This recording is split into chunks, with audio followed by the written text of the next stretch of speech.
तो एक और सवाल है मेरा जर्सी गाय से लेकर ही, जैसे जीवामृत के बारे में हम बात करते हैं तो अब किसी ने देसी गाय तो नहीं रखी है, देसी गाय तो सबकी बाहर ही है और ज़्यादा दूध के चक्कर में जो भी रीज़न है, तो बहुत से फार्मर्स पूछते हैं मेरे को कि जीवामृत के लिए हम जर्सी काऊ का यूज़, जर्सी काऊ का गोबर यूज़ कर सकते हैं, अगर हाँ तो कितना, क्योंकि हम देखो देसी काऊ का तो 10 kg डालते हैं 200 लीटर के ड्रम के लिए, तो उसका कितना डालना चाहिए, क्या रेशो रखना चाहिए, तो एक बार ये वाला भी क्लियर कर दीजिए। देखिए, यदि आप गोबर का रेशो ज़्यादा बढ़ा देंगे तो वो गोबर ही गोबर हो जाएगा। रेशो तो आपको इसी के आसपास, ज़्यादा से ज़्यादा आप 12 किलो 200 लीटर के ड्रम में डाल सकते हैं, वैसे 10 किलो के आसपास ही आपको डालना चाहिए। और गौमूत्र का भी ये रेशो रहेगा। आपको यदि माइक्रोब्स बढ़ाने, आपका मेन लक्ष्य यही है ना कि माइक्रोब्स ज़्यादा बढ़ जाए, इसमें ज़्यादा गोबर डालने से तो वो नहीं बढ़ेंगे। आपको फोर्स लगानी है कि आप गाय को वहाँ जहाँ वो रह रही है वहीं के आसपास के पत्ते, घास आसपास के एरिए से एकत्र करके उसको खिलाए, ना कि उसको, जैसे हम मान लीजिए हिमाचल में हम रह रहे हैं, यहाँ पर हमने ला दी जर्सी गाय, तो हम उसके लिए भूस पंजाब से मंगा रहे हैं, कंटिन्यू एक ही तरह का उसको चारा खिलाया जा रहा है, तो नहीं बढ़ेगी, तो उसके अंदर माइक्रोब्स की बढ़ोतरी नहीं होगी। यदि हम यहीं का आसपास के पत्ते खिलाएंगे, घास खिलाएंगे, तो ज़रूरी उसके अंदर माइक्रोब्स की बढ़वार होगी और फिर जीवामृत में भी वो अपने आप ही बढ़ेगी ये चीज़।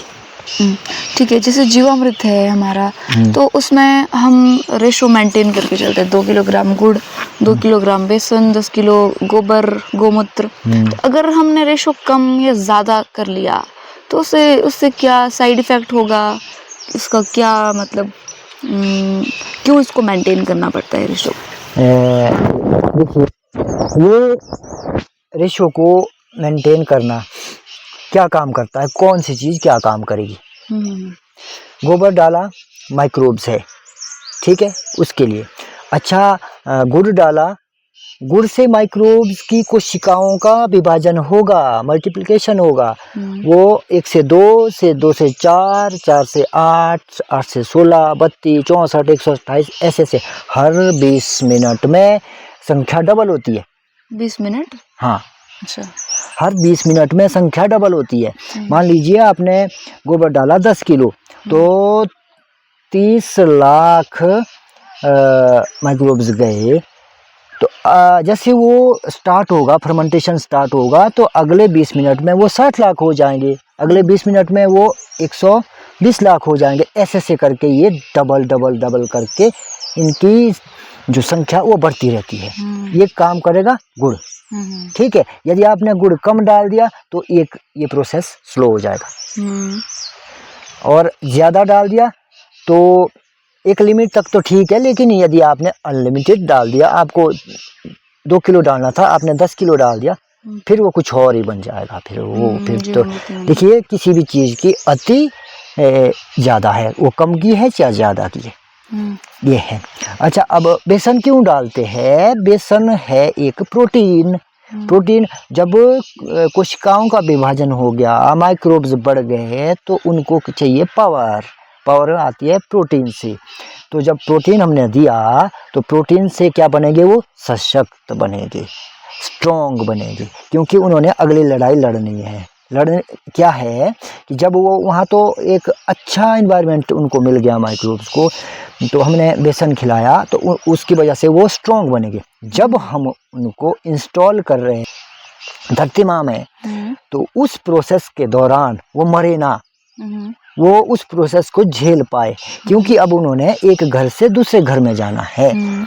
तो जब वहाँ पर आच्छादन पहले से होगा, माइक्रो क्लाइमेट वहाँ पहले से तैयार है, आपने जीवामृत डाला तो आपका एक भी माइक्रोब्स नहीं मरेगा, वो वहाँ पर तुरंत कैरी फॉरवर्ड करेगा आगे। वो घास के साथ, वहाँ जो घास अब बिल्कुल लालायित है सड़ने के लिए, डिकम्पोजिशन वहाँ स्टार्ट होने को ही है, इसी पॉइंट पर आपने डाल दिया जीवामृत, तो वो कैरी फॉरवर्ड करेगा, उस घास को डिकम्पोज करने में लग जाएगा, और विदिन 1 वीक्स वो अपना परिवार अब और ज़्यादा बढ़ाने लगेगा। इसीलिए मेरा पर्सनली अनुभव है कि जो जीवामृत है वो हम डालेंगे तब जब सूरज देवता दक्षिणायन में जाएंगे। सूरज देवता दक्षिणायन में जाते हैं 21 जून के बाद, और 21 जून के बाद ही अपने हिमाचल में अब बरसातें शुरू हो जाती है, मानसून का आगमन होता है। तो जुलाई के महीने में आप पूरी एनर्जी लगाइए जीवामृत बनाने में, और जो आच्छादन है वो आप मार्च में कर दीजिए, और जीवामृत आप जुलाई में डालिए। तब वहाँ पर क्या होता है कि मॉइस्चर भी आ जाता है और मिट्टी निरंतर मॉइस्चराइज रहती है बनी हुई, माइक्रो क्लाइमेट बना रहेगा, मॉइस्चर है, माइक्रोब्स डाल दिया आपने। तो अब जो प्रोसेस पहले ड्रम में हो रहा था हर 20 मिनट में वो डबल हो रहे थे, तो वहाँ भी उसी तरह का सिनेरियो बनेगा और उसी तरह से माइक्रोब्स वहाँ डेवलप होंगे। तो ये बेसन इसलिए डाला जाता है। और गौमूत्र भी एक एनर्जी का भंडार है। एनर्जी, गौमूत्र में भी एनर्जी होती, क्यों? क्योंकि जो गाय है, गाय के पास सूर्य नाड़ी होती है, जो सूरज से एनर्जी है वो गौ माता ज़्यादा लेती है। स्पेशली जो देसी काउज होती है जिनके वो होता है ऊपर कुबर टाइप में होता है, हाँ हम तो बोलते हैं उसको, हाँ उसमें वो सूर्य नाड़ी होती है, वहाँ से एनर्जी लेती है और उसी एनर्जी को गाय हमें गौमूत्र और गोबर के माध्यम से देती है। हाँ, तो एनर्जी उन माइक्रोब्स को गौमूत्र से आती है और फिर एनर्जाइज्ड जब होगा, जिसके मान लीजिए हमारे पास एनर्जी है तो हम बोल रहे हैं, बैठे हैं, तब से बात कर रहे हैं, तो एनर्जी का भी इसमें रोल है। गौमूत्र इसलिए डाला जाता है, तो फिर वो सारी चीज़ें आपको मेंटेन इसीलिए करनी पड़ती है। ठीक है।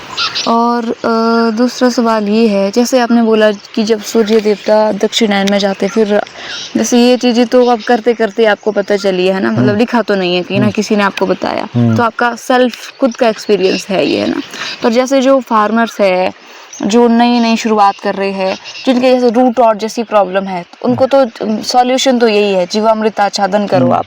तो वो तो जैसे आगे हमारा भी बारिशें हो जाएंगी, मान लो अभी बारिशें हो रही है और टेम्परेचर भी थोड़ा सा, मतलब क्योंकि ठंड में तो नहीं डाल सकते, कोई फायदा नहीं है, तो क्या तब भी डाल सकते हैं वो, ताकि मतलब कुछ तो फायदा होगा, 100% तो नहीं, लगभग 50% तो होगा फायदा ऐसे डालने से, आजकल डालने से। आजकल हाँ, मतलब टेम्परेचर रेज हो और नीचे मॉइस्चर हो। देखो, आपका पहला सवाल था कि आप लोग ये बोल रहे हैं कि ये जो दक्षिणायन में जाए, ये चीज़ें ऑन रिकॉर्ड, ये चीज़ें गीता में लिखी है, ग्रंथों में लिखी है, और अभी है सूरज देवता उत्तरायण में, ठीक है। जब उत्तरायण में होते हैं तब लाइटिंग का समय होता है, लाइट की ओर जाते हैं सूरज देवता। जब दक्षिणायन में जाते हैं तब अंधेरे की ओर जाते हैं, और माइक्रोब्स को अंधेरा पसंद है। हाँ, इसीलिए तब माइक्रोब्स बढ़ते हैं। अच्छा। एक और दूसरा ये कि आपको जीवामृत तब ही क्यों डालना। देखिए, जो रूट रॉट फैलाने वाली फंगस है, उसको क्या चाहिए, उसको 13 डिग्री के आसपास का टेम्परेचर बहुत पसंद है। इस टेम्परेचर में वो काफ़ी ज़्यादा ग्रो करती है, और ऐसा टेम्परेचर बनता है हमारा अक्टूबर और मार्च में, और इसी दरमियान रूट रॉट से पौधा मरता है, मार्च और अक्टूबर में। हाँ, ज़्यादा सिम्टम दिखेंगे आपको, तो आपको जब ज़्यादा सिम्टम दिखेंगे तो आपको दर्द भी तभी होगा।